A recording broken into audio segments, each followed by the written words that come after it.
26ویں آئینی ترمیم جب کی گئی تو کہا گیا کہ معاملات جو ہیں وہ بہتری کی طرف جائیں گے، لیکن پھر ہم نے دیکھا کہ جو آئینی بینچز بنے اس کے بعد کچھ ایسے بیانات سامنے آئے، کچھ ایسے ریمارک سامنے آئے جس سے کہا گیا کہ یہ شاید 26ویں آئینی ترمیم کے آفٹر شاکس ہیں جو سامنے آ رہے ہیں، لیکن اس کو کلیئر کیا جسٹس منصور نے یہ کہہ کے کہ جی یہ جو ایک کیس ہے جس میں ایڈیشنل رجسٹرار سپریم کورٹ کو توہین عدالت کا نوٹس دیا گیا تھا اس کا 26ویں آئینی ترمیم سے کوئی تعلق نہیں ہے۔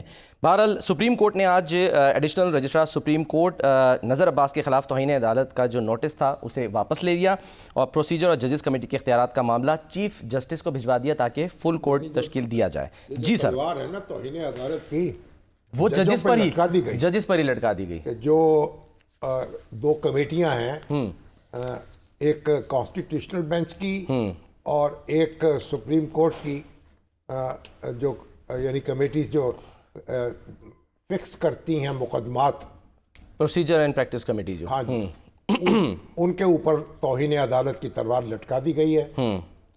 اب یہ بڑا دلچسپ معاملہ ہے، میرے خیال تاریخ میں شاید اس طرح کا معاملہ کبھی پیش نہ آیا ہو، نہیں آیا آج تک، کہ ججز جو ہیں ان کے بارے میں کہا جائے کہ انہوں نے جوڈیشل آرڈر کی خلاف ورزی کی ہے، اس لیے توہین عدالت کے مرتکب ہوئے ہیں بادی النظر میں۔ اب یہ جو معاملہ ہوا ہے نا کہ جو سینئر جج ہیں ہمارے منصور علی شاہ صاحب، وہ چیف جسٹس نہیں بنے اور جسٹس یحییٰ آفریدی جو ہیں ان کے لیے ان کا انتخاب ہو گیا۔ اب ذوالفقار بھٹو صاحب کے دور میں بھی ایک اس طرح کی کوشش ہوئی تھی، ترمیم کی گئی تھی کانسٹیٹیوشن میں، اچھا، کہ چیف جسٹس جو ہے اس کا ٹینیور مقرر کر دیا گیا تھا، اچھا 4 سال۔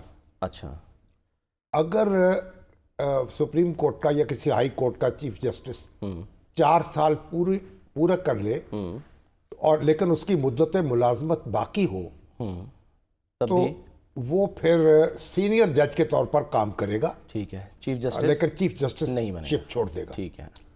لیکن اگر وہ ریٹائر ہو جائے اور مدت پوری نہ ہوئی ہو تو پھر وہ 4 سال پورے کرے گا۔ اچھا، اس کے نتیجے میں یہ ہوا کہ جسٹس یعقوب علی خان جو تھے وہ چیف جسٹس تھے سپریم کورٹ کے، ٹھیک، اور وہ ریٹائر ہونے والے تھے، اچھا، ان کی جگہ جسٹس انوار الحق نے لینی تھی، صحیح، تو وہ ریٹائر نہیں ہوئے اور ماشاء اللہ لگ گیا۔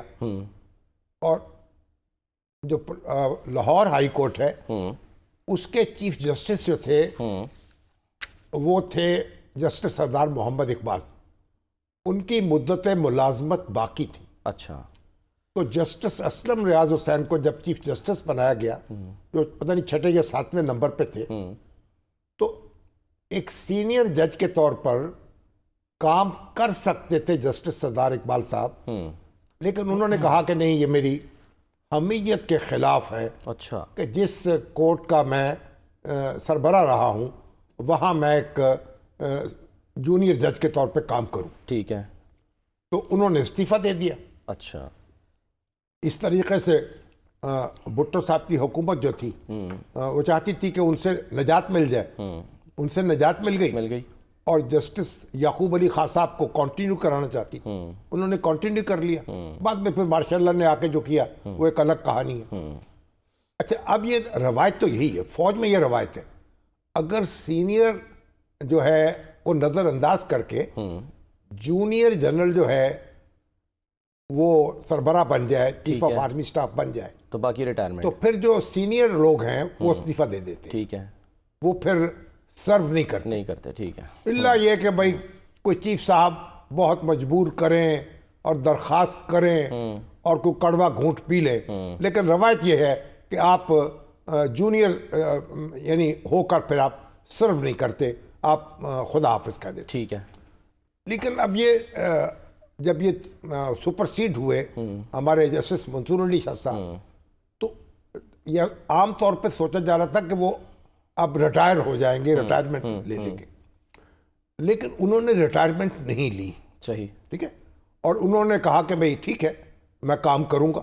اب کیونکہ چیف جسٹس جو ہے وہ ایک اس کو کہتے ہیں جو برابر کے لوگ ہیں ان میں سے نمبر 1 ہوتا ہے، یعنی سینئر امنگ ایکولز. ٹھیک ہے.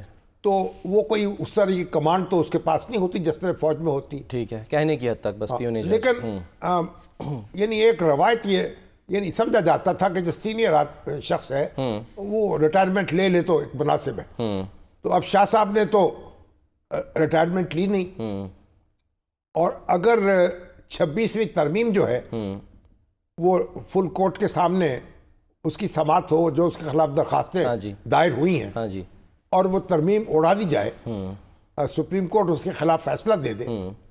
اگرچہ ہمارے بلاول بھٹو زرداری تو کہتے ہیں نا، ہم ایسا فیصلہ نہیں مانیں گے، پارلیمنٹ اپنے اس پہ اصرار کرے گی، پارلیمنٹ کے فیصلے کو اڑانے کا کسی کو حق نہیں ہے، پارلیمنٹ ہی کر سکتی ہے. بچے گانا باتیں ہیں. اچھا. جب سپریم کورٹ فیصلہ کرتی ہے تو پھر فیصلہ وہی نافذ ہوتا ہے. اچھا. اور سپریم کورٹ میں ماضی میں بھی دستور کی شکیں جو ہے اڑائی ہیں، اور ان کو دستور کے مجموعی ڈھانچے کے یا فنڈامنٹل رائٹس کے خلاف قرار دیا ہے. ٹھیک ہے. اور اب بھی کہا جاتا ہے نا کہ جو عدلیہ کی آزادی ہے وہ ایک بنیادی اصول ہے کانسٹیٹیوشن کا. ٹھیک ہے. تو اگر کوئی ایسی ترمیم کی جائے گی جو عدلیہ کی آزادی پر جس سے حرف آتا ہو تو اس کو کالعدم قرار دیا جا سکتا ہے. ٹھیک ہے. اب یہ بات انٹرپریٹیشن کی ہے، آزادی پہ حرف آیا یا نہیں آیا یہ ڈیبیٹیبل پوائنٹ. ٹھیک ہے. تو بہرحال اگرچہ کانسٹیٹیوشن میں لکھا ہوا ہے کہ ترمیم جب ہو جائے گی تو پھر کوئی عدالت میں اس کو چیلنج نہیں کیا جا سکے گا. ٹھیک ہے. اور کوئی عدالت اسے ختم نہیں کر سکے گی. ٹھیک. لیکن جو پریکٹس ہے، جو فیصلے ہیں عدالتوں کے، انہوں نے اس آرٹیکل کی تشریح ایسے کی ہے کہ وہ ایک قسم کا غیر مؤثر ہو گیا ہے. تو سر کیا تو بہرحال اگر 26ویں ترمیم کل عدم ہو جائے تو پھر تو جسٹس منصور علی شاہ صاحب چیف جسٹس بن جائیں گے. سر کون کل عدم کر دے؟ جو 26ویں ترمیم کے نتیجے میں بننے والا آئینی بینچ ہے کیا یہ سپریم کورٹ؟ اچھا فل کورٹ. اچھا فل کورٹ. Full court. اب وہ یہ اصرار یہ ہو رہا ہے نا فل کورٹ سنیں. اب یہ 26ویں ترمیم کے تحت تو اب درخواست جو ہے وہ کانسٹیٹیوشنل بینچ سنے گا. تو بہرحال یہ ایک جاری ہے، اور جو جج سینئر موجود ہیں جسٹس منصور علی شاہ صاحب، وہ اپنے آپ کو اسرٹ کر رہے ہیں. اور ابھی یہ جو مسئلہ پیدا ہوا ہے یہ بڑا دلچسپ ہے. جو